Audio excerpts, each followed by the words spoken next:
Bonjour, c'est Ursule encore. On est le 31 août 2022. Alors, je me sens la trompette aujourd'hui encore et je viens proclamer le retour de notre Seigneur Jésus-Christ. Soyons tous bénis, Amen, et que sa joie soit notre force en ce jour. Amen et Alléluia. Alors, aujourd'hui, j'ai vraiment eu à cœur de nous situer un peu par rapport au temps dans lequel nous sommes, les temps de la fin, l'Apocalypse, c'est-à-dire où est-ce qu'on est vraiment quand on prend le livre d'Apocalypse ou le livre de Daniel. Où sommes-nous? Parce que ce n'est pas toujours évident. Et je ne dis pas que je comprends tout, hein, je ne dis pas ça, mais j'ai pris le temps dans la journée pour essayer de découper les différentes séquences et pour nous donner une idée de où on se trouve et à quoi faudrait-il s'attendre, bien sûr, suivant les Écritures, hein, parce que je me sers des Écritures, et puis pour dire le temps dans lequel on est. Alors, où sommes-nous situés par rapport à la fin? On ne sait pas quel est le jour de la fin. On sait seulement que Jésus-Christ nous a dit que la destruction arrive et qu'elle est imminente et qu'il est très important qu'on puisse se préparer. Et se préparer revient à pratiquer la doctrine de Christ, à quitter les doctrines mises en place par les hommes, qui au fait ne sont que de l'idolâtrie, et à retourner à la pratique de la vraie doctrine de Christ.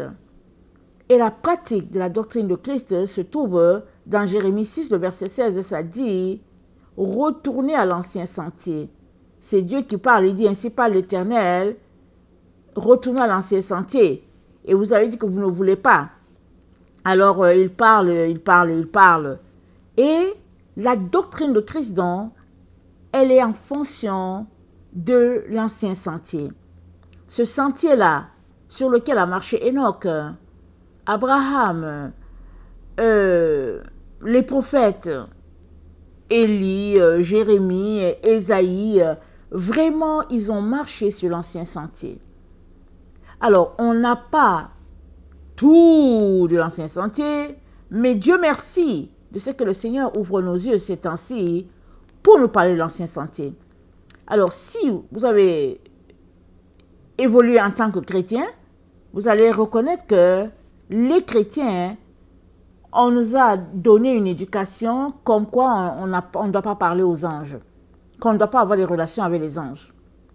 Mais quand on prend la pratique de l'ancien, quand on prend l'ancien sentier et qu'on regarde les pratiques qui étaient ceux de nos héros de la foi, on se rend compte qu'ils avaient une relation très étroite avec les anges.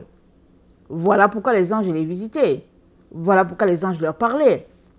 Quand on prend par exemple la vie du père Abraham, on se rend compte qu'il était souvent visité par les anges. Et on nous a dit qu'il ne faudrait pas avoir de relation avec les anges, ou bien on n'en parle même pas. Mais quand on s'arrête là, dans le vrai de vrai là, on sait que nous sommes protégés par nos anges, n'est-ce pas? On sait que les anges nous protègent. Mais dans la vie là, quand quelqu'un te rend un service, la moindre des choses, c'est de dire merci à la personne. Il y a plusieurs qui verront leur ange juste le jour où ils vont quitter leur corps. Et ils vont voir l'ange. Mais est-ce qu'ils vont lui dire merci? Je ne sais pas. La moindre des choses, c'est de dire merci à la personne qui te garde. Et je me rappelle quand j'étais jeune, je suis allée quelque part avec ma mère. Et puis, on a dû prendre le taxi parce qu'il y avait un petit problème avec l'auto. On a garé l'auto, on a dû prendre le taxi pour partir à la maison. On arrive à la maison, ma mère lui dit vraiment merci beaucoup, infiniment et tout, vraiment. Et puis, elle paye. Et après, quand il est parti, je lui dis, mais maman, pourquoi tu lui dis merci vraiment comme ça? Et puis surtout qu'elle a donné même plus. Et, mais pourquoi? Elle me dit, c'est pas parce que tu donnes de l'argent à la personne, mais c'est pas parce que tu lui donnes son dû que tu ne dois pas dire merci.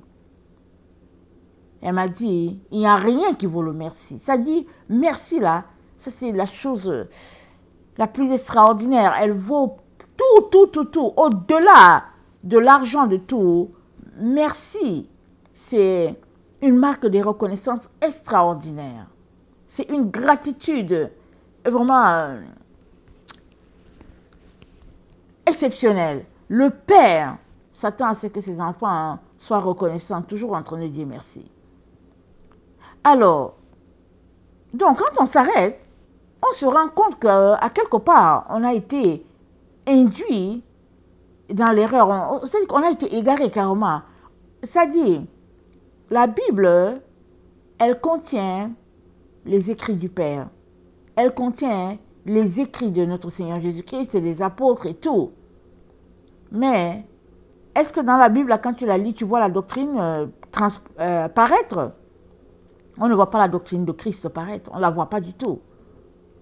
Parce qu'elle n'est pas explicite. Elle n'est pas détaillée là en disant que bon, voilà, on va vous parler de voilà comment il faudrait marcher. Ce n'est pas là-dedans. Et si bien que chaque dénomination y va de son mieux. Chaque dénomination fait sa doctrine. Et puis finalement, quand ils se retrouvent entre eux, les autres disent que nous on adore samedi, les autres disent que nous on adore dimanche, les autres disent que nous c'est bon. Chacun fait un débat.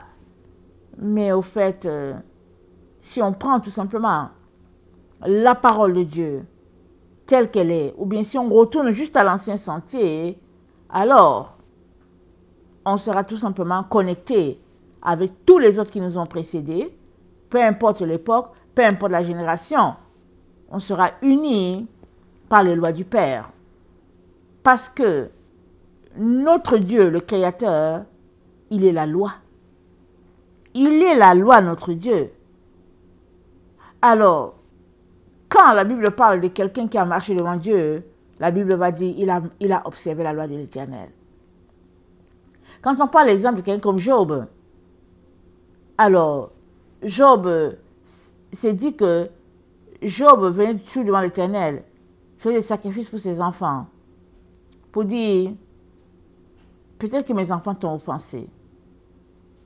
Alors, quelqu'un de notre génération va dire, oui, Job, il avait peur. Job était comme ci, Job était comme ça, on entend des messages comme ça. Mais quand la Bible parle de Job, elle parle de quelqu'un qui avait la crainte de Dieu. Alors, c'est la crainte de Dieu qui nous pousse à aimer sa loi. Et pour qui craint Dieu, les règles de Dieu ne sont pas pénibles. Ce n'est que des préceptes de vie. Parce que s'il n'y a pas de loi, alors on ne sait pas comment on se comporte. Il faut bien qu'il y ait une loi. S'il n'y a pas de règles sur la route, chacun va conduire comme il veut. S'il n'y a pas de poteaux, s'il n'y a pas de feu, chacun va conduire comme il veut. Ce sera l'anarchie sur le chemin. Il est donc très important qu'on sache que Dieu a établi ces règles. Amen. Pour que nous puissions les pratiquer, pour que nous puissions marcher avec lui là-dedans. Alors, je viens donc nous situer par rapport au temps dans lequel nous sommes et surtout nous encourager à nous débarrasser de tout ce qui est futile. Parce qu'on est complètement à la fin. C'est-à-dire que complètement, on est à la fin. Malheureusement, ça ne paraît pas. Ou bien, on est trop occupé à courir pour régler les problèmes de la vie, si bien que on ne s'arrête pas sur la dimension spirituelle. Mais si on s'arrêtait spirituellement, le temps dans lequel nous sommes, c'est juste les derniers moments. Alors, qu'est-ce qui est déjà passé, qu'est-ce qui n'est pas passé? On est dans le livre d'Apocalypse, ça on le sait. Et premier élément, je vais commencer par là. Babylone est déjà tombée. Ok? Je vais commencer par là. Babylone est tombée. On voit ça dans Apocalypse.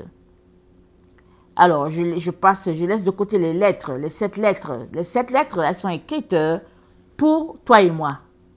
Pour qu'on puisse regarder les 7 lettres pour voir à quel niveau on se situe. Est-ce qu'on est en train vraiment de marcher selon les attentes de notre Dieu? Où est-ce qu'on est tombé? Avons-nous toujours la flamme? Comment faire pour changer? Voilà, les 7 lettres, c'est pour chacun d'entre nous et c'est pour tous les jours. Amen. Ça nous donne les conduites de la vie. Et quand on continue de lire Apocalypse, dans Apocalypse 18, voilà ce qui est dit. C'est dit... attendez. Apocalypse 18. Après cela, je vis descendre du ciel un autre ange qui avait une grande autorité, et la terre fut éclairée de sa gloire. Il cria d'une voix forte, disant, « Elle est tombée, elle est tombée. Babylone la grande, elle est devenue une habitation de démons, un repère de tout esprit impur, un repère de tout oiseau impur et odieux. Parce que toutes les nations ont bu du vin de sa fureur et de son impudicité, et que les rois de la terre se sont livrés avec elle à l'impudicité, et que les marchands de la terre se sont enrichis par la puissance de son luxe. » Alors un ange descend du ciel, ou bien un ange descend du ciel, et il dit que Babylone est tombée, Babylone est tombée. Peut-être que nous nous attendons à ce que ça arrive. Peut-être sommes-nous en train d'attendre. Mais c'est déjà arrivé. Il faut que je te le dise. C'est déjà arrivé. En 2020, quand la terre s'est réveillée à cette présence d'une maladie qui, au fait, était une maladie qu'il fallait conquérir, qu'il fallait éradier, et puis, etc., etc., en même temps que cette maladie s'annonçait, en même temps, elle annonçait la chute de Babylone. Parce que la chute, ce n'est pas seulement quand tu vas voir tous les édifices par terre que tu vas dire que c'est la chute. La chute, c'est quand la structure, quand le fondement s'écroule. C'est là que la chute est. La chute, ce n'est pas seulement quand nos yeux vont le voir et qu'on va dire que la chute est arrivée. La chute, c'est quand spirituellement on a vu la chute. Alors Babylone, elle est tombée et pas à peu près. Alors, dans Apocalypse 18, donc, l'ange dit, Babylone est tombée.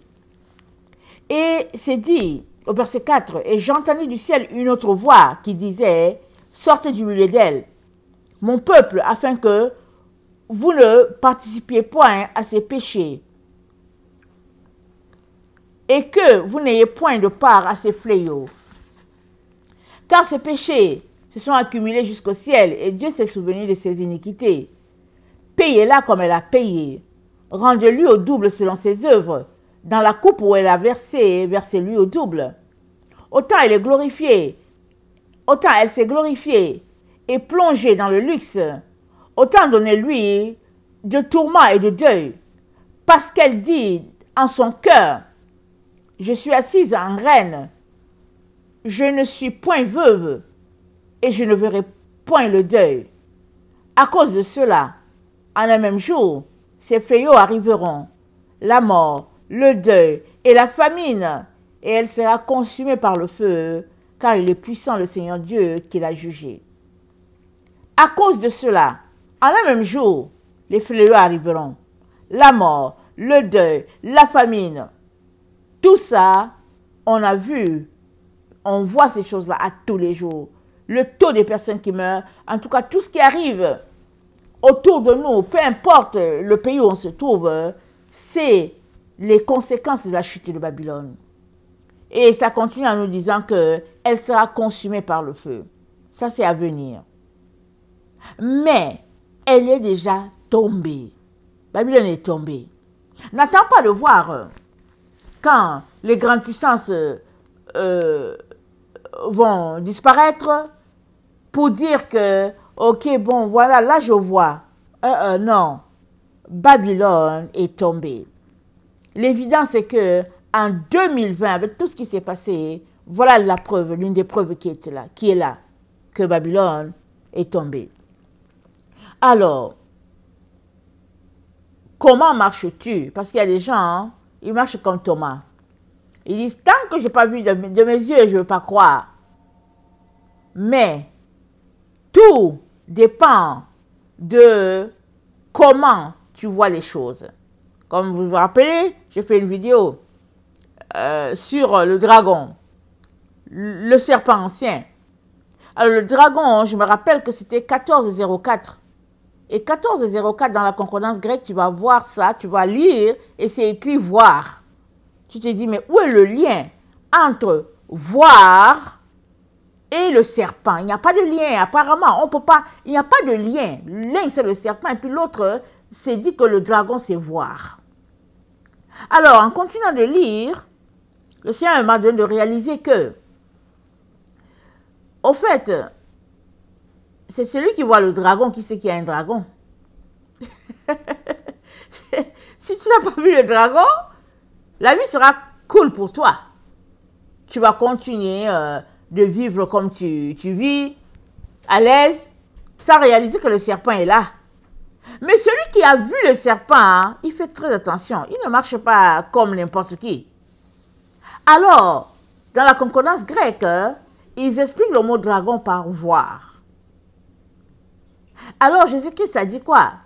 Il a dit, si la lumière qui est en toi est ténèbres, il dit les ténèbres qui sont en toi sont trop grandes. Parce que tu ne vois pas. Et généralement, pour fermer les yeux des gens qui voient, leurs ennemis leur envoient les ténèbres. Leurs ennemis mettent des embuscades devant eux. Pour empêcher à quelqu'un de voir, les gens lui donnent de la nourriture souillée. Voilà pourquoi Jésus-Christ nous dit de ne pas manger la nourriture présentée à des idoles. Voilà pourquoi Jésus-Christ nous dit de ne pas nous retrouver dans des situations de fornication, de sexualité. Tout ça, c'est des choses qui envoient les ténèbres et qui nous empêchent de voir. Alors, celui qui a vu le dragon, il sait que c'est la fin. Il sait que le serpent, là, il est grand et c'est le même serpent du temps de Ève. Celui qui a juste vu un peu peut dire, oh non, mais c'est pas un gros serpent, c'est juste petit. Celui qui n'a pas vu va dire, oh non, mais c'est pas maintenant le temps, que c'est lointain. Jésus-Christ revient, mais c'est lointain. Mais celui qui a vu va te dire, Jésus-Christ revient et il est à la porte et il est à ta véranda. Il est juste devant ta porte pour dire que c'est très très proche et puis c'est imminent. Et moi je suis là pour te dire que c'est très très imminent. Le temps où Jésus-Christ va se révéler. C'est très imminent. Le temps où le voile sera ôté. Le voile qui nous sépare du monde spirituel sera ôté. Et nos yeux vont voir clairement, on va voir les autres dans le monde spirituel aussi. On est dans ce temps-là. Alors, Babylone est tombée. Prends ça en note, Babylone est tombée. N'attends pas de voir Babylone qui va tomber. Babylone est tombée. Et tu vas vivre pour voir les conséquences. Et ce n'est pas les conséquences dans un avenir lointain. C'est très très proche. Tu vas voir ça. Et tu vas certifier l'évidence. Mais sinon, Babylone est tombée. Deuxième élément, l'Église moderne, symbole de Babylone, est en train d'être jugée en ce moment même. Lisons Apocalypse 17, le verset 1 à 5. Ça dit, Apocalypse 17, excusez-moi, le verset 1 à 5, ça dit, puis un des 7 anges qui tenait les 7 coupes vint et m'adressa la parole en disant, viens, je te montrerai le jugement de la grande prostituée qui est assise sur les grandes eaux. C'est avec elle que les rois de la terre se sont livrés à l'impudicité. Et c'est du vin de son impudicité que les habitants de la terre se sont enivrés. Il me transporta en esprit dans un désert, et je vis une femme assise sur une bête écarlate, pleine de noms, de blasphèmes, ayant 7 têtes et 10 cornes. Cette femme était vêtue de pourpre et d'écarlate, et parée d'or, de pierres précieuses et de perles Elle tenait dans sa main une coupe d'or remplie d'abominations et des impuretés de sa prostitution. Sur son front était écrit un nom, un mystère, Babylone la grande, la mère des impudiques et des abominations de la terre. Alors, Apocalypse 17 nous présente au fait une femme assise sur une bête. Et elle nous dit que la femme, elle est assise sur une bête, la bête a 7 têtes et puis 10 cornes. Et cette bête-là, elle n'est autre que celle qui est présentée dans Apocalypse 12. Apocalypse 12 nous dit, on a vu une femme enceinte. Et tout de suite après, ça nous dit que il y a un autre signe qui est apparu encore dans le ciel. Et ce signe-là, maintenant, c'était un grand dragon rouge. Le dragon, il avait 7 têtes et 10 cornes. La même bête, telle que décrite dans Apocalypse 17, le verset 3. Parce que c'est dit que il me transporta en esprit dans un désert et je vis une femme assise sur une bête écarlate pleine de noms, de blasphèmes, ayant 7 têtes et 10 cornes. L'autre élément qui est important de mentionner, c'est dit au verset 5 que sur son front était écrit un nom, un mystère. Babylone, la grande, la mère des impudiques et des abominations de la terre. C'était écrit sur son front. Alors on peut s'arrêter, on peut se dire, ok, ici on parle de Babylone, mais la femme, elle est décrite, c'est dit, qu'est-ce qui est dit là? C'est dit, un ange me transporta, et puis il m'adressa la parole, en disant, viens, je vais te montrer le jugement de la grande prostituée qui est assise sur les grandes eaux. La grande prostituée. Alors, mais c'est qui la grande prostituée? C'est la fausse église de Jésus-Christ. Alors, pourquoi elle est prostituée? Parce que elle s'est amourachée elle a flirté avec Jézabel et elle a refusé de sortir des choses que Jésus-Christ lui reproche. Par exemple, si on prend Apocalypse 3, Jésus-Christ dit à l'église de Thyatire, il lui dit au verset 19, mais ce que j'ai contre toi, c'est que tu laisses la femme Jézabel, qui se dit prophétesse, enseigner et séduire mes serviteurs pour qu'ils se livrent à l'impudicité et qu'ils mangent les viandes sacrifiées aux idoles. Alors, les viandes sacrifiées aux idoles, on sait tous que c'est tout ce qui est écrit dans la Bible en disant de ne pas manger. Mais si tu ne lis pas ton livre d'Exode ou bien de Lévitique, tu ne sauras pas ce que le Père ne veut pas qu'on mange. Alors, et l'impudicité, c'est quoi? C'est flirter avec d'autres doctrines. Aujourd'hui, dans nos églises, c'est rempli de doctrines sataniques. C'est rempli de la franc-maçonnerie, la Rose-Croix, le Maïkari. Il y a toutes sortes d'histoires dans l'église de Jésus-Christ. C'est du méli-mélo. Si Dieu n'ouvre pas tes yeux, tu vas dire, ah non, mais ici chez nous, voilà comment on fait. Mais, si Dieu ouvre tes yeux, tu verrais tout simplement que ce n'est pas normal, c'est ce qui se pratique ici, alors que à l'église d'origine, c'est pas comme ça. Maintenant, il faut que tu saches ce qu'il y a à l'église d'origine. L'église d'origine, c'est la doctrine de Christ.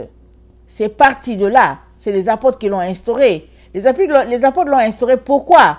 Parce que Jésus-Christ leur a appris comment pratiquer la doctrine des anciens. Et la doctrine des anciens, ça vient d'où? Ça vient du Père Enoch. Ça a été enseigné et enseigné et enseigné. Et quand ils sont sortis d'Égypte, ils étaient souillés dans leurs pensées, dans leur manière de faire les choses, la religion, leurs paroles, tout ça. Dieu est venu leur révéler à travers Moïse la sainteté. Alors Dieu a présenté un tabernacle à Moïse. Il a dit à Moïse, voilà comment le peuple doit venir près de moi, quand il doit entrer dans ma présence. Voilà comment, dans le lieu très saint, il n'y avait que le sacrificateur qui entrait une fois à l'année, et Moïse y allait pour parler avec Dieu. et puis les sacrificateurs au service de Dieu, les Lévites, étaient dans le lieu saint, et le peuple entrait dans la cour, et c'est là qu'ils venaient pour entrer en présence de Dieu, parce que c'est une naissance. Ils apprenaient à connaître le Dieu de leur père Abraham. Alors, avec le temps, le peuple s'est souillé à nouveau, Jésus-Christ est venu la restaurer, et après que Jésus soit parti, les apôtres sont morts, ça a été ressouillé, on nous a complètement déconnectés de notre mère, Israël, et on nous a connectés à Rome. Et les pratiques de Rome, ça ne date pas de 2 ou 3 siècles, ça date depuis longtemps parce qu'on a été déconnectés au 4e siècle. Et nous sommes au 21e. Alors on peut imaginer l'égarement qui est entré dans la maison de Dieu. Et Dieu nous dit, dans le temps dans lequel nous sommes, il nous dit de sanctifier, de nous purifier. Et c'est écrit dans 1 Pierre, je pense, 4, si j'ai bonne mémoire, excusez-moi. Je vais regarder parce que je n'ai pas le texte à l'esprit, mais je pense que c'est dans 1 Pierre 4, le verset 17, j'ai trouvé, ok. C'est dit, car c'est le moment où le jugement va commencer par la maison de Dieu. Or, si c'est par nous qu'il commence, quelle sera la fin de ceux qui n'obéissent pas à l'évangile de Dieu? Alors, on est dans le temps où Dieu est en train de juger sa maison. Et en jugeant sa maison, il a trouvé que Babylone était dans sa maison.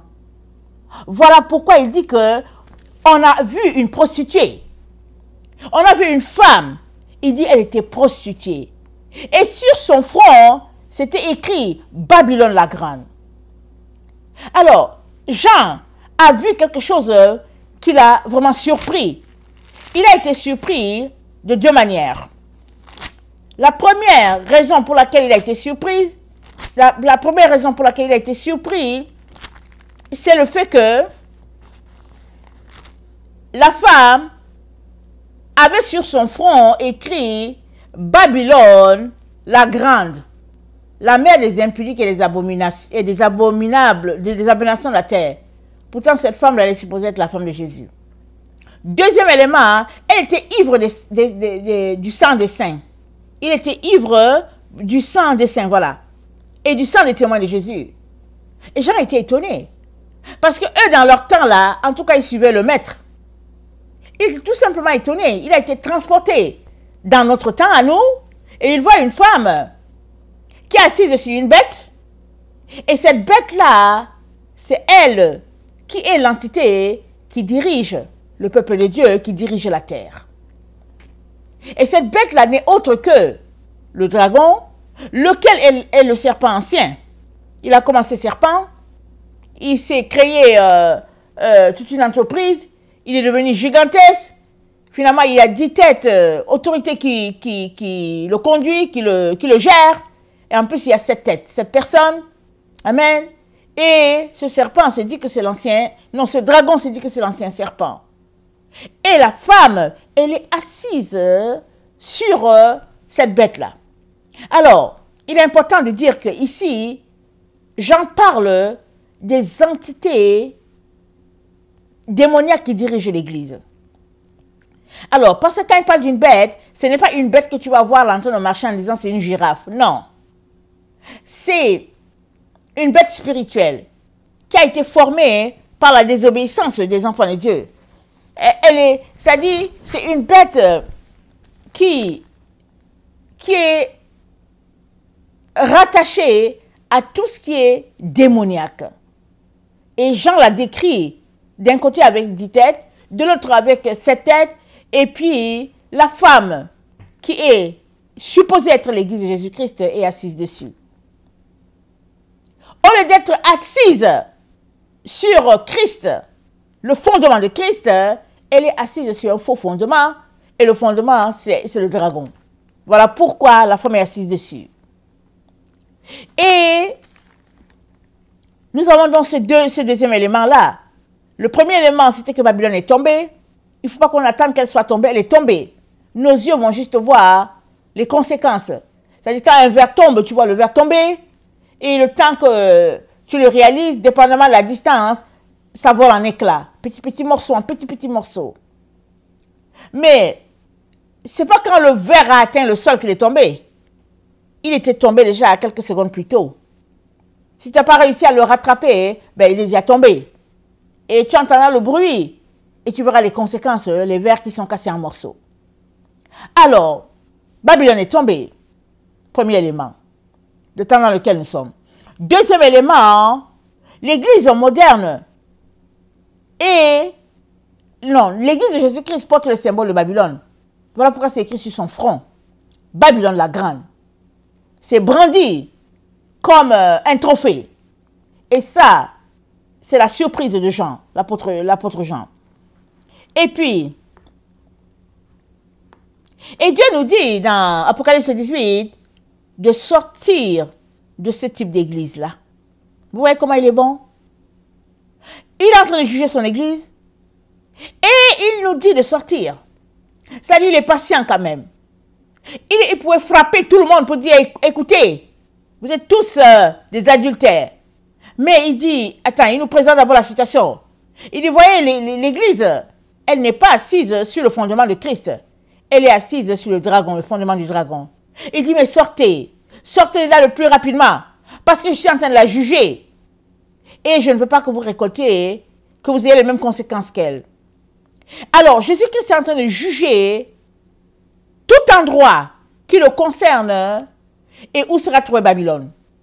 Parce que c'est Babylone qu'il juge. Et comme Babylone a été trouvée dans l'église, voilà pourquoi l'église est jugée et sur elle tombe le jugement de Babylone. Et Dieu l'avait déjà dit dans Jérémie 51, voilà ce qu'il avait dit concernant Babylone. Parce que l'histoire de Babylone avec Israël, ça remonte depuis le temps de Nebuchadnezzar. Comment est-ce que le roi Nebuchadnezzar a humilié Israël, a humilié le royaume de Dieu, et Dieu a dit, un jour viendra où je vais venger mon épouse, je vais venger ma nation. Alors, Jérémie 51,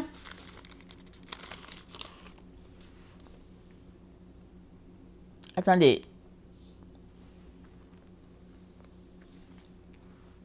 D'abord, dans Jérémie 50, c'est dit,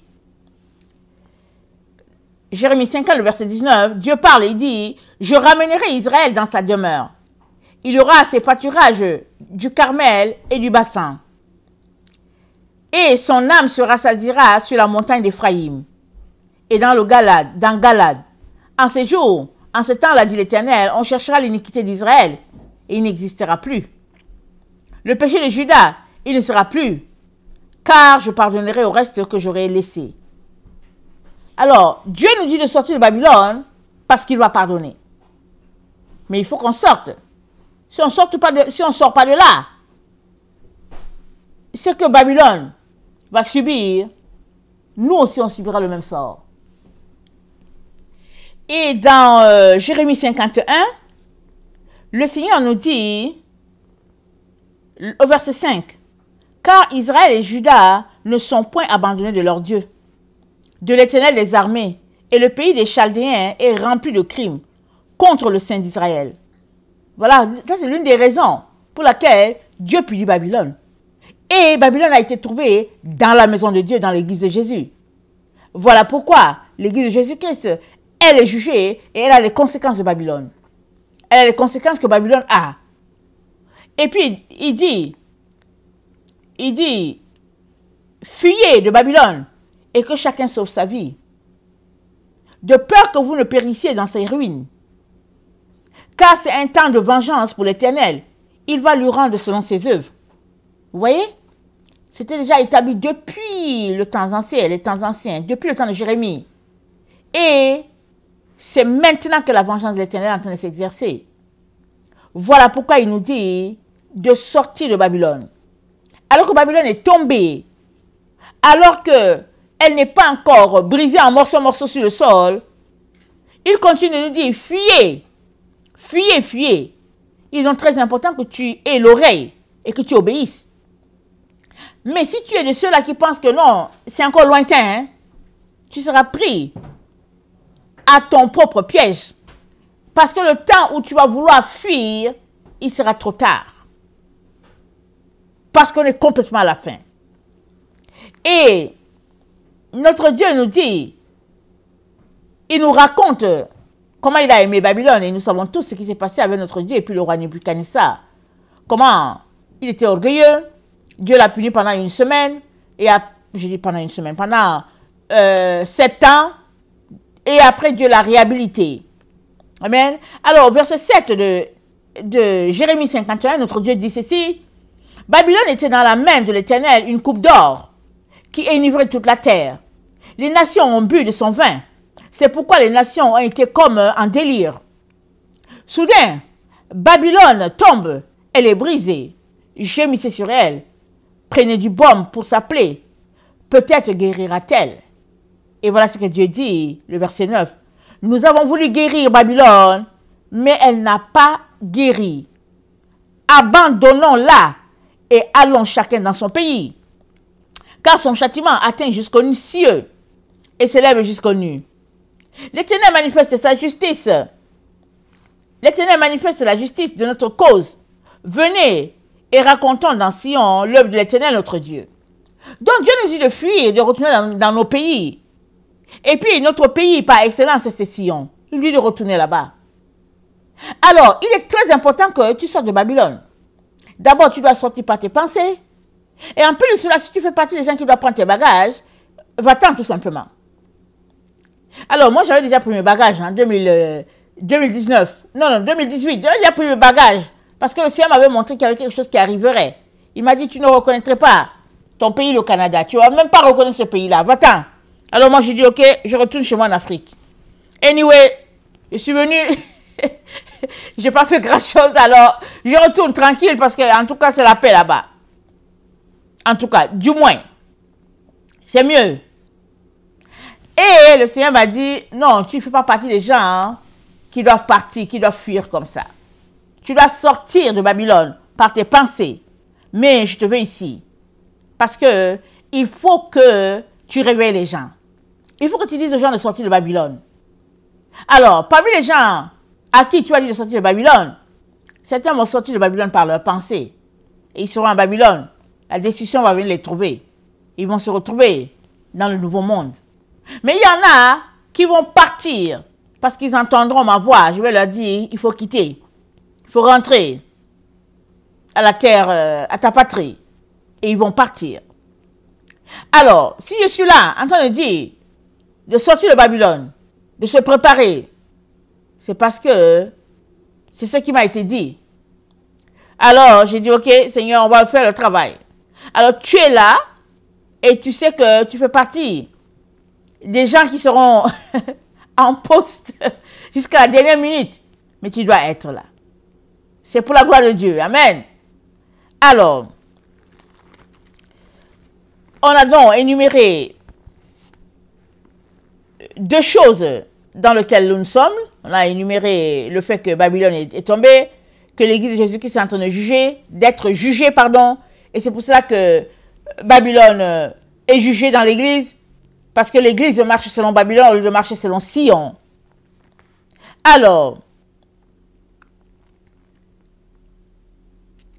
dans Apocalypse 3, le verset 14, Jésus-Christ parle à Laodicée. Il dit à Laodicée d'acheter de lui du collier, d'acheter de lui du vêtement, parce que son église marche nue.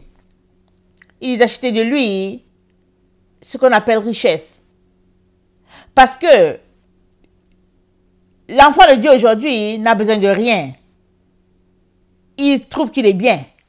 Il a un bon boulot, et alors une bonne classe sociale, vraiment tout le nécessaire pour être compté parmi les grands. Mais qu'est-ce qui se passe? Il est froid.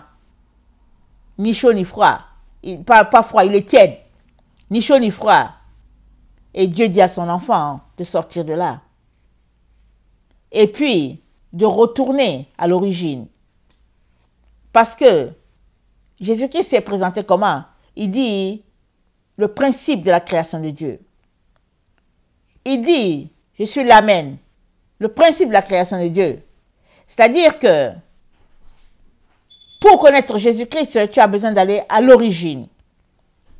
Le principe de la création de Dieu, c'est là qu'il a établi les bases, la fondation. C'est pourquoi il dit à Laodicée, je suis le principe de la création de Dieu. Et pourtant, il s'annonce comme celui qui est la fin. Il dit, je suis l'Amen. Et il nous dit de retourner à l'origine. Donc, il est très important qu'on puisse retourner à nos origines et regarder qu'est-ce que Dieu a mis comme fondement pour tous ceux-là qui veulent marcher selon lui.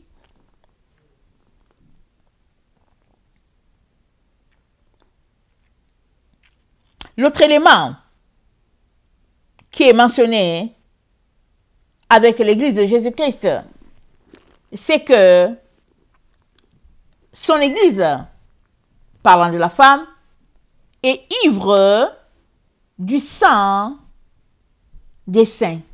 C'est ça qui choque Jean. Il est choqué. Non seulement il voit cette femme-là, elle est prostituée. Deuxième élément, elle a le sang du témoin de Jésus. Il dit, mais c'est pas possible. Qu'est-ce qui se passe? Alors, donc, le troisième point que j'aimerais souligner porte sur la bête. La bête dont on vient de parler, qui est décrite dans Apocalypse 12, c'est dit dans Apocalypse 12, le verset 3, c'est dit, un autre signe parut dans le ciel. Voici, c'était un grand dragon, rouge, ayant 7 têtes et 10 cornes. Alors, la même bête, on la retrouve dans Apocalypse 17, le verset 7 à 8, on en a parlé, et on la retrouve dans Apocalypse 13, la même bête, et on est informé en lisant ces chapitres que la bête, elle a une image. Ok? Apocalypse 13 nous parle de cette bête-là, parce que Apocalypse 12 nous parle de la bête.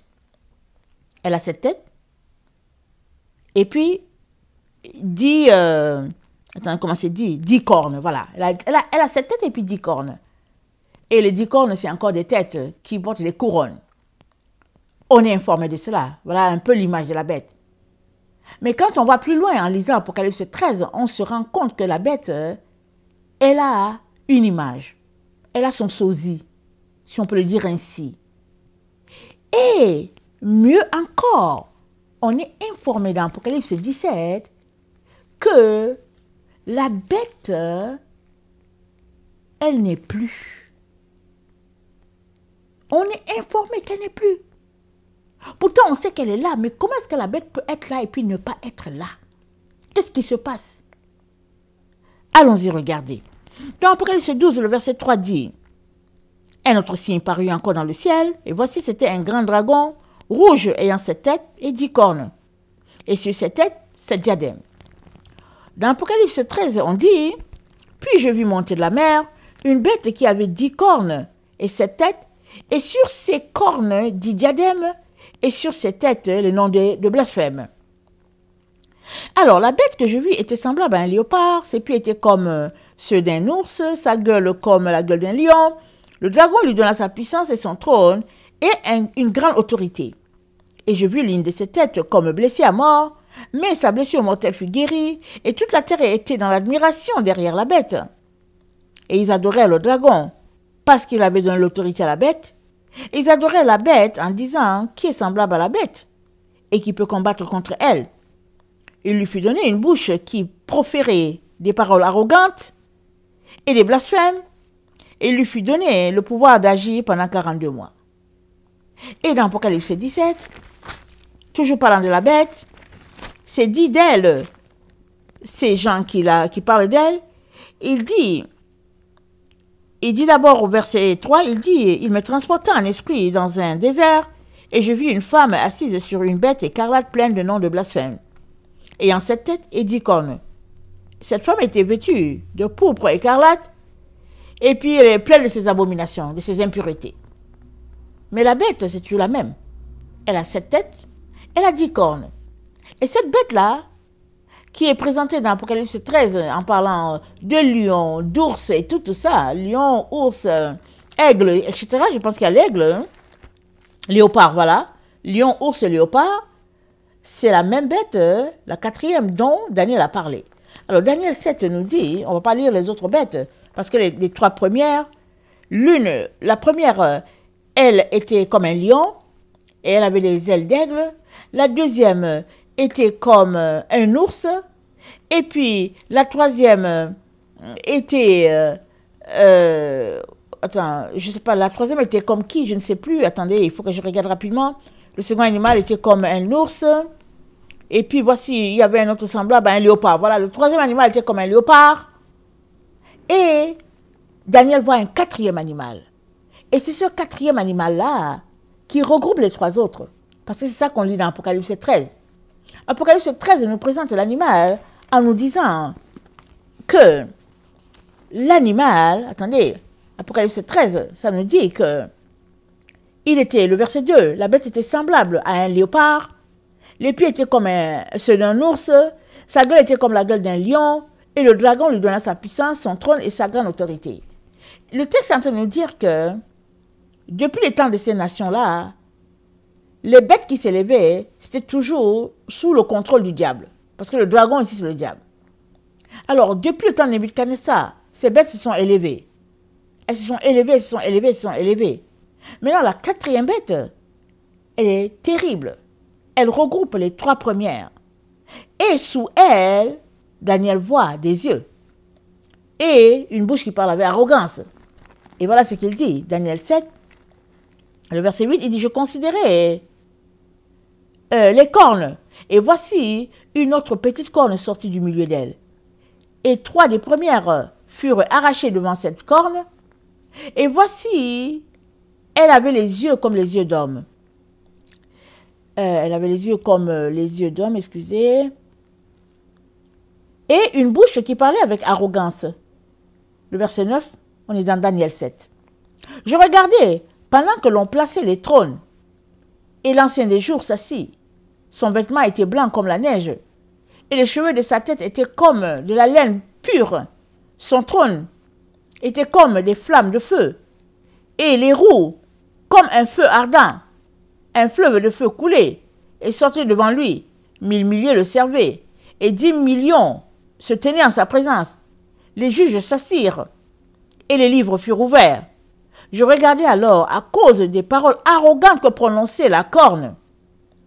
Tandis que je regardais, l'animal fut tué et son corps fut anéanti, livré au feu pour être brûlé. L'animal est tué. C'est le même animal qui est là.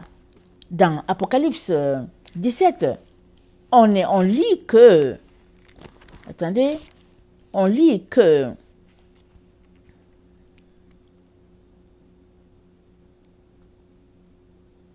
Apocalypse 17, le verset 8, c'est dit, « La bête que tu as vue était, et elle n'est plus. Elle doit monter de l'abîme et aller à la perdition. Et les habitants de la terre, ceux dont le nom n'a pas été écrit dans la fondation du monde dans le livre de vie, s'étonneront en voyant la bête, parce qu'elle était, et qu'elle n'est plus, et qu'elle réapparaîtra. » Attendez, c'est pas ici. Excusez-moi.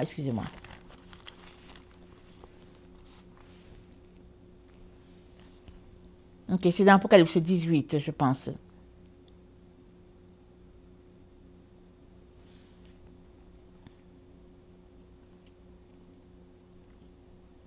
Voilà. Apocalypse 18, le verset 8, c'est dit, « À cause de cela, en un même jour, ces fléaux arriveront, la mort, le deuil, la famine, et elle sera consumée par le feu. Car il est puissant le Seigneur Dieu qui l'a jugé. » Donc, Babylone sera consumée par le feu. Dieu nous informe, mais en dessous, il nous parle de l'entité qui agit en dessous de Babylone, l'entité qui contrôle Babylone. Et c'est le dragon, et c'est l'ancien serpent. Et il nous dit dans Daniel 7 que ce dragon-là, cet ancien serpent-là, il a donné... Non, ok. Dans Daniel... Dans Apocalypse 13, il nous dit que le dragon, l'ancien serpent, a donné son autorité à la bête d'Apocalypse 13. Et Daniel nous dit que il y a deux yeux en dessous. Il est en train de dire que il voit un homme en dessous de tout ce qui se trame dans le règne de Babylone. Et il est aussi en train de nous dire que en dessous de cet homme-là, parce que Daniel, il voit un homme, mais en dessous de cet homme-là, Jean nous dit, c'est un serpent qui agit. Autrement, cette personne est possédée par le serpent.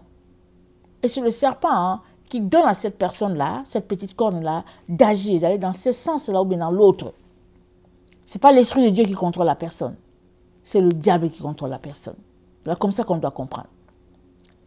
Alors, on est donc informé que il y a une bête qui agit en dessous de Babylone. Premier élément, Babylone est tombée. Deuxième élément, c'est le jugement de Dieu dans sa maison. Et il a trouvé Babylone dans sa maison, dans son église. Alors Babylone est jugée. Troisième élément, il nous est présenté que l'entité qui agit, c'est une bête, mais elle a aussi son sosie. C'est Apocalypse 13, c'est ça que ça nous dit. Alors, mais qu'est-ce que cette bête fait? D'abord, on nous parle de la première, pas du sosie, la première. La première bête, présentée par Daniel, qui est terrible, qui va faire des choses terribles, qui est pire que toutes les autres. Daniel nous dit que, attendez,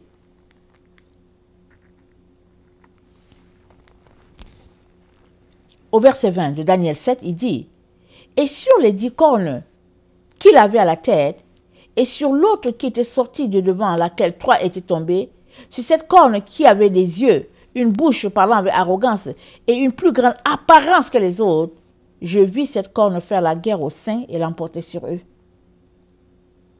Jusqu'au moment où l'ancien des jours vint donner droit aux saints du Très-Haut, et le temps arriva où les saints furent en possession du royaume. » Donc la petite corne là, elle va faire la guerre aux saints. Alors la petite corne, c'est un leader politique qui va faire la guerre aux saints. Alors on va dire, telle personne a fait ceci, telle personne a fait cela.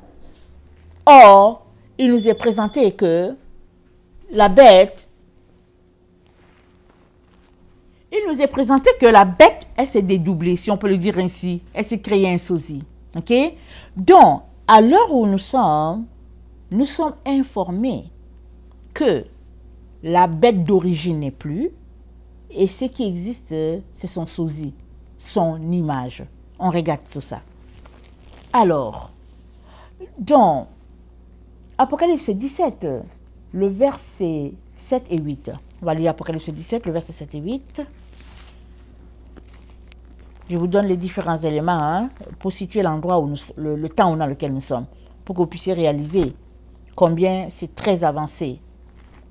Alors, Apocalypse 17, le verset 7 à 8, ça dit, « Et l'ange me dit, pourquoi t'étonnes-tu? Je te dirai le mystère de la femme et de la bête qui la porte, qui a les 7 têtes et les 10 cornes. La bête que tu as vue était, et elle n'est plus, et elle doit monter de l'abîme, et aller à la perdition. » Donc on est informé que cette bête-là, que Daniel a vue là, où il a vu les yeux et tout ça, on est informé que cette bête-là, elle n'est plus. Mais qu'elle va revenir. C'est ça qu'on est informé, cet animal-là. Alors, je suis allé taper été, la bête été, c'est le nombre 15-10, ça veut dire que elle existait, elle avait la vie, elle avait la lumière, c'est ça que ça veut dire. Et même ils ont dit 15-17, c'est la vie de Dieu. Alors, quand tu as la bête a la vie de Dieu, c'est ça que ça dit. Alors, c'est dit, on a vu la bête monter de l'abîme parce qu'elle n'était plus. C'est dit, l'abîme, c'est le domaine des esprits mauvais. les esprits qui sont, le seul domaine des esprits, et les esprits mauvais. Donc 12, l'abîme. Et on a vu la bête, elle est montée de l'abîme, et après cela, elle est partie à la perdition. La ruine éternelle. La perdition, c'est le nombre 6, 8, 4, c'est la ruine éternelle. Alors, l'apôtre Jean nous dit que la bête, elle n'est plus. Et elle va remonter. Et c'est là que on nous présente l'image de la bête. Alors, pour combattre les saints, la bête, elle s'est dédoublée. Elle s'est présentée sous une première forme. Et sa première forme sous laquelle elle s'est présentée se trouve dans Apocalypse 13. Elle s'est présentée avec 7 têtes, 10 cornes, et les cornes avaient des diadèmes. Et on l'a décrit, elle était semblable tantôt à un léopard, lion, ours et tout, etc. Et après on dit, sur ses têtes, c'est-à-dire que parce qu'elle a 7 têtes. Donc l'une de ces têtes a subi une blessure mortelle. L'une des têtes de la bête. Elle a subi une blessure mortelle, mais la blessure est guérie. Okay? Quand une blessure est mortelle, c'est que quand c'est mortel, c'est que c'est vraiment la mort là. Mais c'est guéri. Amen. Dieu apporte la guérison, Dieu apporte le pardon et tout. Et si c'est une blessure physique, c'est que la plaie a été, tout est rentré dans l'ordre. C'est ça que ça dit. Mais toujours quand Dieu parle de guérison, de restauration, c'est toujours que tu mérites la mort et puis il te donne la vie. Alors, et cette bête-là, dont la première, elle a eu droit d'agir pendant 42 mois. C'était tout. 42 mois. Et pour prolonger son temps, elle s'est dédoublée. Si bien que on nous a présenté une autre bête. Cette seconde bête, elle est décrite dans Apocalypse 13, le verset 11. Voilà ce qui est dit d'elle. C'est dit que « Puis je vis monter de la terre une autre bête, qui avait 2 cornes, semblables à celles d'un agneau, et qui parlait comme un dragon. » Rappelons-nous, Apocalypse 17, le verset 7. La bête était, elle n'est plus, et elle doit partir dans l'abîme, mais elle va revenir. Elle va partir et elle va revenir. Alors on s'arrête, on se dit, mais comment est-ce possible? Parce qu'elle était. Quand quelqu'un était, qu'il n'est plus, généralement on dit que ah non, mais il n'est plus, ça veut dire que la personne est morte. Donc on est informé que la bête là, elle n'est plus. La bête là, telle que Daniel l'a vue, elle n'est plus. Mais on est informé tout de suite qu'elle va revenir. Or, on sait que l'endroit où elle est partie à l'endroit des esprits mauvais. Et elle revient. Et maintenant qu'elle revient, Apocalypse 13 nous dit, elle revient et puis elle monte de la terre. On la voit monter de la terre. Elle vient de la terre. Et on dit qu'elle a 2 cornes. Elle ressemble à un agneau. Mais quand elle ouvre la bouche, oh, le dragon. Alors, on est dans le temps de la deuxième bête. La première bête, elle n'est plus. La première bête, elle a exercé pendant 42 mois et elle a fini son couronnement, comme on dit. Elle a exercé jusqu'à ce que, dans Apocalypse, Apocalypse,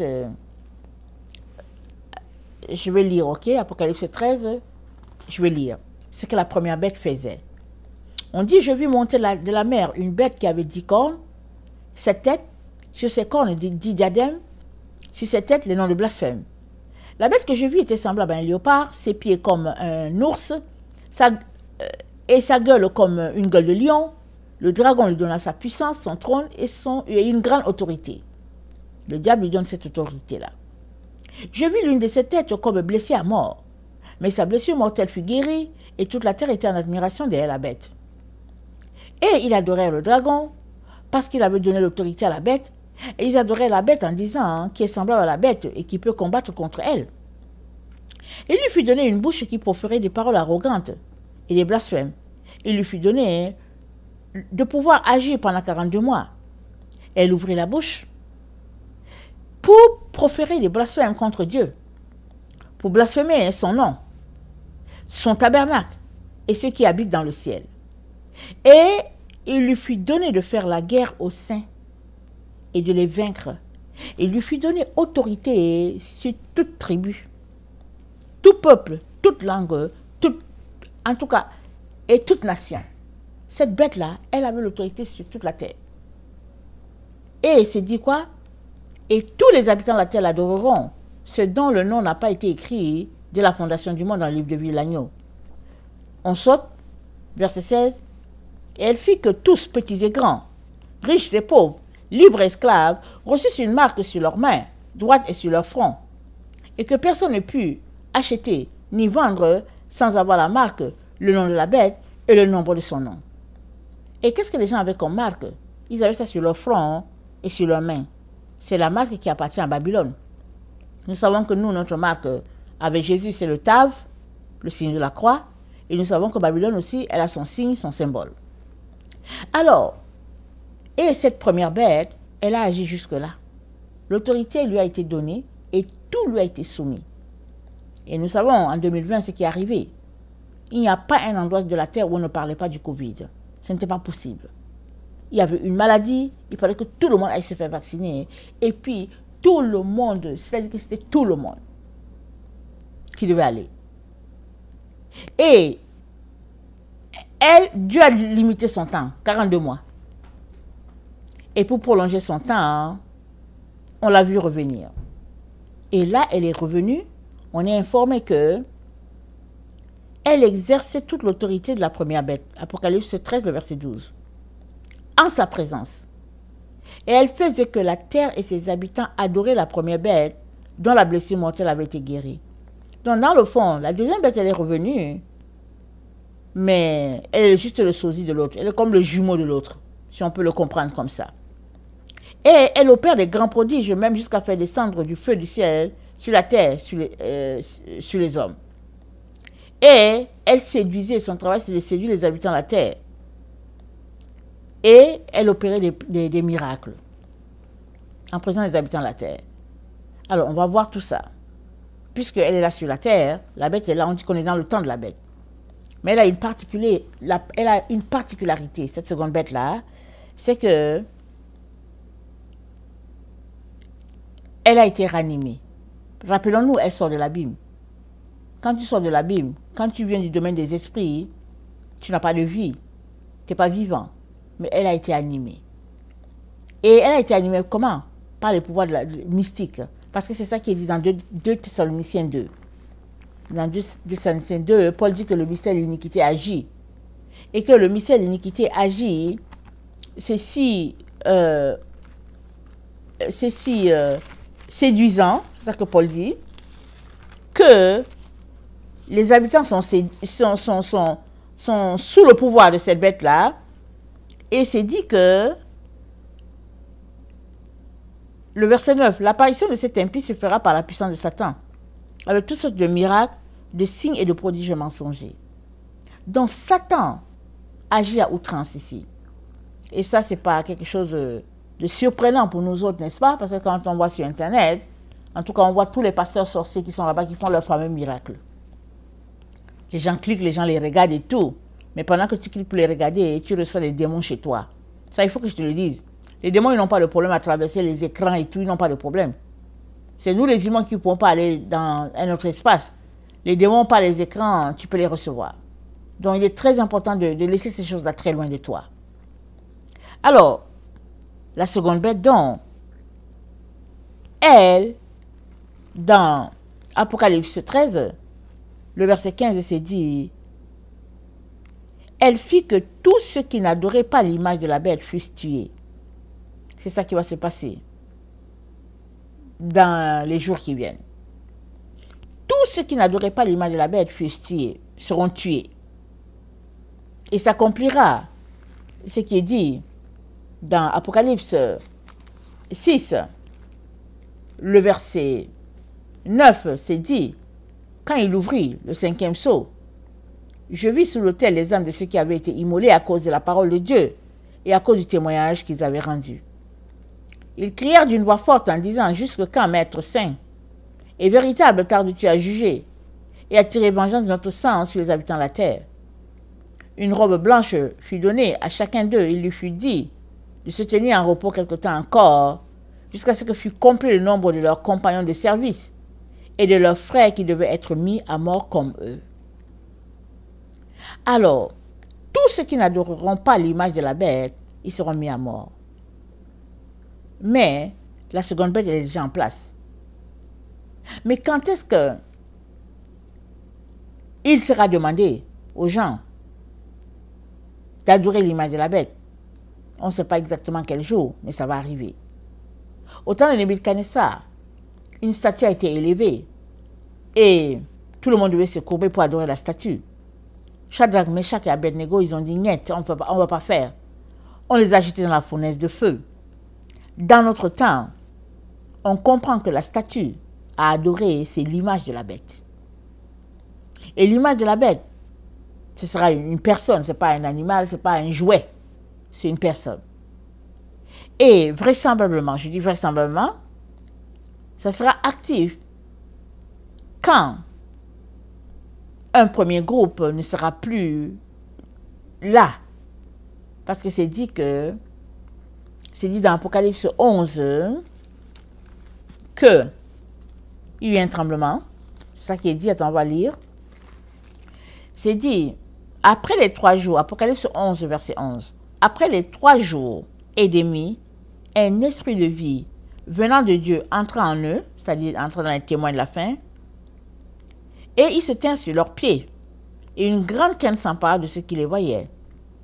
Et ils entendirent du ciel une voix qui leur disait, montez ici. Et ils montèrent au ciel dans la nuée, et leurs ennemis les virent. À cette heure-là, il y eut un grand tremblement de terre, et la 10e partie de la ville tomba, et 7000 hommes furent tués dans ce tremblement de terre. Et les autres furent effrayés et donnèrent gloire à Dieu. Donc, moi je pense que c'est ici que la résurrection va se passer. Parce que les 2 témoins à la fin, ils ressuscitent. Oui, Dieu est capable de faire que c'est juste eux qui ressuscitent. Mais tout montre que c'est ici que la résurrection se passe. On ne sait pas comment, Dieu connaît les détails. C'est pourquoi il est Dieu. Mais tout montre que Apocalypse 11 nous décrit la résurrection des morts en Jésus.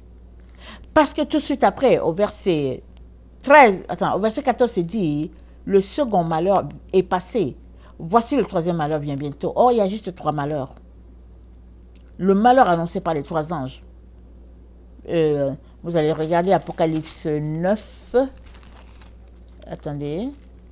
Apocalypse 8, le verset 13. Vous allez regarder cela. Il y a 3 anges qui sonnent 3 malheurs. Et on est à la veille du 2e malheur qui sera annoncé.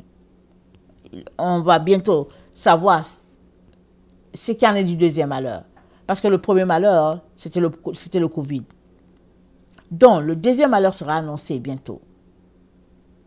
Et nous sommes informés que le 2e malheur, il est annoncé après que les autorités de la terre diront paix et sécurité sur la terre. 1 Thessaloniciens 4, le verset, attendez, 1 Thessaloniciens 4.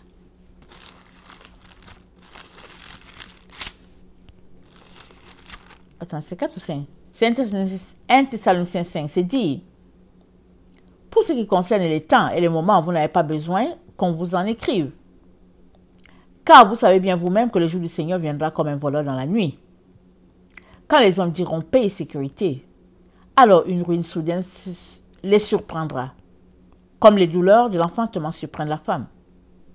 Et ils n'échapperont point. Donc le 2e malheur arrivera après la ruine. Cette ruine soudaine-là. Et cette ruine, elle vient après les 3 jours de ténèbres.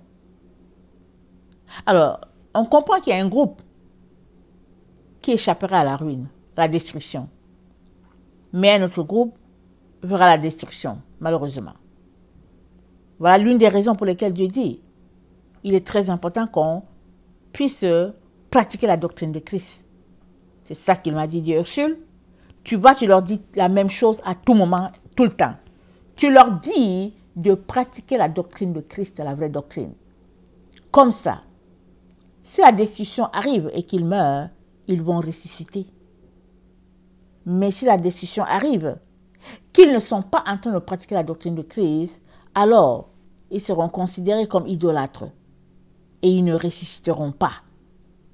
Et quand ils se réveilleront, ce sera après 1000 ans pour le jugement dernier. C'est comme ça que le Seigneur m'a dit de vous parler. Et c'est ça que je vous dis. Et j'ai mis la doctrine de Christ en ligne. Dans presque toutes mes vidéos, j'en parle. Et j'aimerais t'encourager à ne pas te laisser emporter par les égarements de plusieurs. Vous savez, on a été éduqués dans plusieurs mensonges et les mensonges ont duré des siècles. Des siècles. Il y a des enfants de Dieu aujourd'hui, quand ils entendent juste parler de la Vierge Marie, ils ont des antennes, ils sont dans tous les états. Ils sont dans tous les états, ils piquent leur crise terrible. Et puis, tu te dis, mais qu'est-ce qui se passe? Mais ils ont été éduqués. On leur a fait croire que il ne fallait pas avoir des dévotions envers elle, c'est un démon, etc. On leur a fait croire plein de choses. Mais n'oubliez pas, dans l'Apocalypse, c'est dit quoi? C'est dit la femme va écraser la tête du serpent.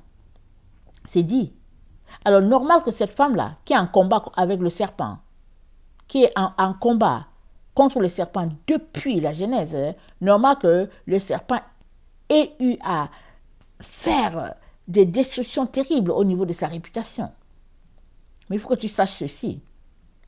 Si sur la terre, tu as eu un père et une mère, c'est parce que ça existe au ciel. C'est parce que ça existe au ciel. Et au ciel, Marie, elle est la mère au ciel. C'est ce que Dieu a fait d'elle. Alors, tu penses que tu es né et puis tu as juste un père. C'est ça qu'on nous a fait croire. Babylone nous a fait croire qu'on a juste le père, c'est tout. Mais l'homme a été créé à l'image de Dieu. Alors, imagine-toi, dans ton ignorance, en train d'insulter une avec qui tu es appelé à passer toute l'éternité. Imagine-toi. C'était une parenthèse. Alors, on est donc dans ce temps-là où plusieurs points sont déjà passés. Et on est en train de vivre la réalisation de l'image de la bête. C'est-à-dire, on est en train d'attendre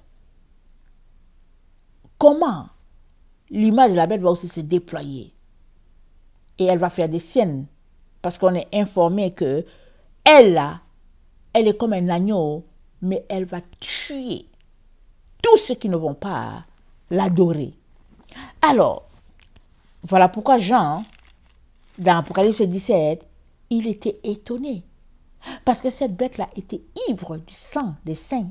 Et Jean était étonné. Parce que c'est supposé être l'église de Jésus.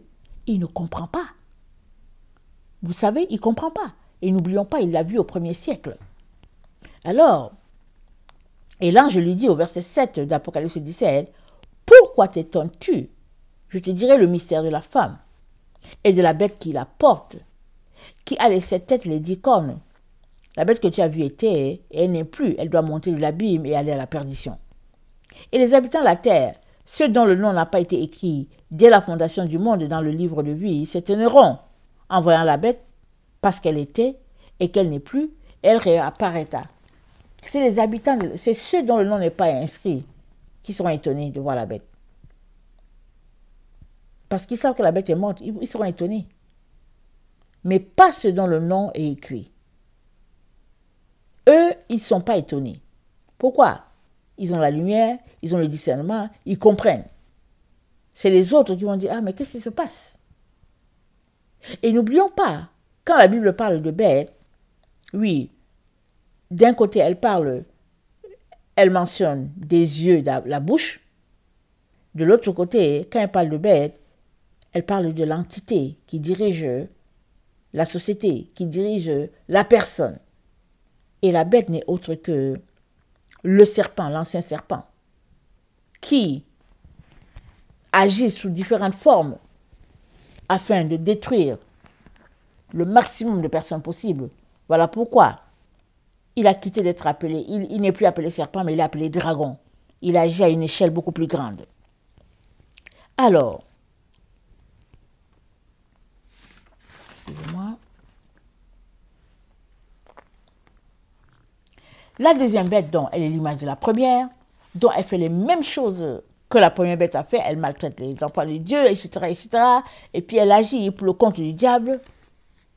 Et nous sommes informés que sous cette deuxième bête-là paraîtra un 8e roi. Daniel 8. Paraîtra un 8e roi. Daniel 8, le verset 23, c'est dit: à la fin de leur domination, lorsque les pécheurs seront consumés, il s'élèvera un roi impudent et artificieux. Sa puissance s'accroîtra, mais non par sa propre force. Il fera d'incroyables ravages, il réussira dans ses entreprises, il détruira les puissants il détruira les puissants et le peuple des saints. À cause de sa postérité et du succès de ses ruses, il aura de l'arrogance dans le cœur, il fera périr beaucoup d'hommes qui vivaient paisiblement, et il s'élèvera contre le chef des chefs, mais il sera brisé sans l'effort d'aucune main. Donc voilà. Alors, c'est dit alors la consommation des péchés. Et ce sera bientôt. On est dans le temps. Voilà pourquoi Dieu nous dit que la destruction arrive. La destruction, c'est ça, la consommation des péchés. Et après la destruction, il va s'élever un roi impudent. Mais quand ce roi impudent va s'élever, les enfants de Dieu qui lui obéissent en ce moment-ci, les enfants de Dieu qui sont prêts ne seront plus là. De toute manière, les gens les auront déjà exécutés. Alors, tout semble calme. C'est comme si, bon, il n'y a rien là et tout. Mais je viens vous dire, préparez-vous. Préparez-vous à ne pas réunir votre Seigneur à la dernière minute où vous êtes. Alors que vous avez déjà tenu bon. Alors que vous avez déjà dit, non, je ne veux pas aller dans telle direction, je ne veux pas faire ça. Dans la vie, il suffit d'un petit moment de faiblesse. Et après, on s'arrête, on se dit, oh, mais pourquoi j'ai agi comme ça? Voilà pourquoi se préparer est très important. Et ça fait toute la différence. Alors, on est vraiment dans les moments très, très, très avancés dans le jugement de Dieu pour son Église. Mais surtout, nous sommes à la veille de le voir face à face. La question est, est-ce que tu le sais? Es-tu en train de te sanctifier, en train de te purifier? Parce que ton corps, c'est le temple du Saint-Esprit. C'est corps, âme et esprit, tout ton être, c'est le temple du Saint-Esprit. Tu ne peux pas en même temps aimer Jésus, l'adorer, l'honorer et en même temps aimer le monde et vivre selon le monde. Tu ne peux pas. On est rendu à ce carrefour-là où tout ce qui nous reste, c'est vraiment de tout soumettre. Excusez-moi, j'ai perdu mon micro. Tout ce qui nous reste, c'est de tout soumettre à Dieu si on ne l'avait pas encore fait. Tout ce qui nous reste, c'est venir devant lui pour dire, Père, pardonne-moi, aide-moi à arriver. Mais si tu connais un peu le moment de faiblesse, dans ces moments difficiles, tu risques de le renier. Parce qu'on est dans les temps où plusieurs vivront le martyre. Ça ne sera pas seulement dans les pays arabes, pas seulement dans les pays de l'Asie, mais ça sera partout sur la terre, même en Occident. Parce que c'est question de céder sa volonté ou de ne pas la donner du tout. Et tout est question de séduction. On vient, on te dit, oui, voilà ce qui se passe, voilà, fais ceci. Comme ces personnes-là qui signent, ils signent les assurances et après, ils se rendent compte que, ah, il y a quelque chose qui est arrivé et puis on ne leur rembourse pas. Ils appellent la compagnie pour dire que, mais au fait, qu'est-ce qui se passe que vous ne me remboursez pas? J'ai eu un dégât. On dit, mais est-ce que tu as lu la petite condition qu'il y avait en dessous? Tu dis, c'est quoi? On dit que voilà, c'était écrit en astérisque que si ton dégât était d'une valeur de $1000, on n'allait pas le rembourser. Il fallait que ça soit plus. Tu te fâches, Mais c'était écrit.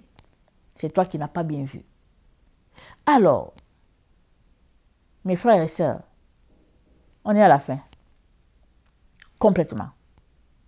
Ce qu'il y a à faire, c'est de venir devant Dieu, genoux au sol, pour le supplier de t'aider à t'apprêter, afin que, quand les derniers fléaux arriveront, que tu sois prêt et que tu ne réunis pas ton Dieu. Que le Seigneur bénisse sa parole. Je vous aime beaucoup et Dieu davantage. Maranatha, Jésus revient. Amen et Amen.